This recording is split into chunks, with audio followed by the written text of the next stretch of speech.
Welcome to Books and Storytime by MyBookSummary.com. Let's explore the baker's aroma and the joy of sharing. In a charming little town, there lived a baker named Greg. His bakery, Greg's Goodies, was famous for its mouth-watering bread and delightful pastries. However, Greg was not the friendliest baker. He was known for his frown and grumpy demeanor.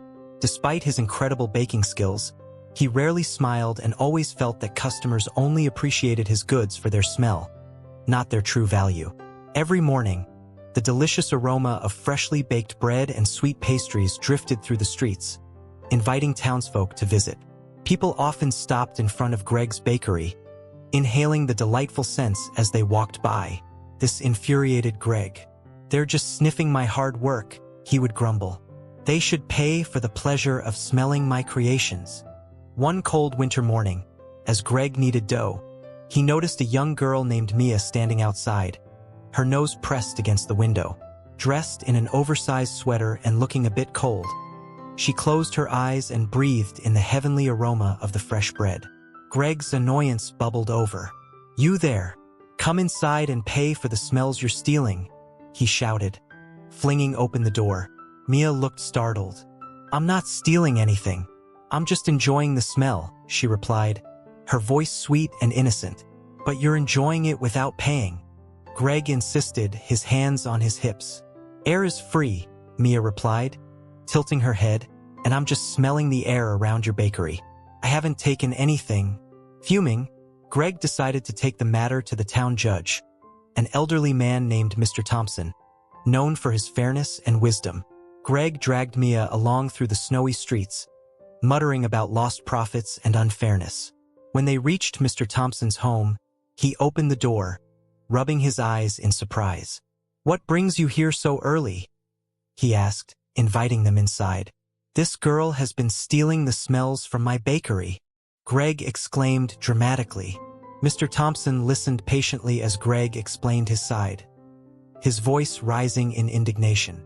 Then, he turned to Mia, who explained that she only wanted to enjoy the delicious scents wafting through the air. After considering their stories, Mr. Thompson stroked his chin thoughtfully. "It's true that the delightful smells belong to you, Greg, but tell me, Mia, do you have any money?" Mia reached into her pocket and pulled out a few coins, holding them out to the judge. "This is all I have," she said, looking a bit ashamed. Mr. Thompson smiled. "Greg, how about this? You can accept these coins, but instead of paying for the smells, I propose that you listen to the sound of money as payment.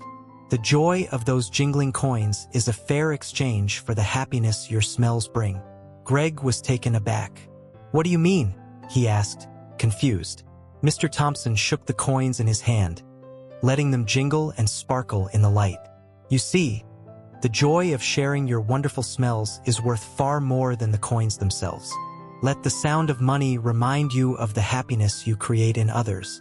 As Mr. Thompson handed the coins back to Mia, she beamed with delight. "Thank you," she exclaimed, her eyes sparkling with gratitude.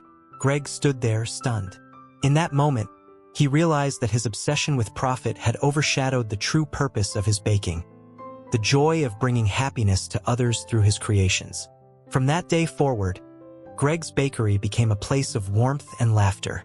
He started sharing his bread with those who couldn't afford it and smiled as customers left, their faces lit up with joy.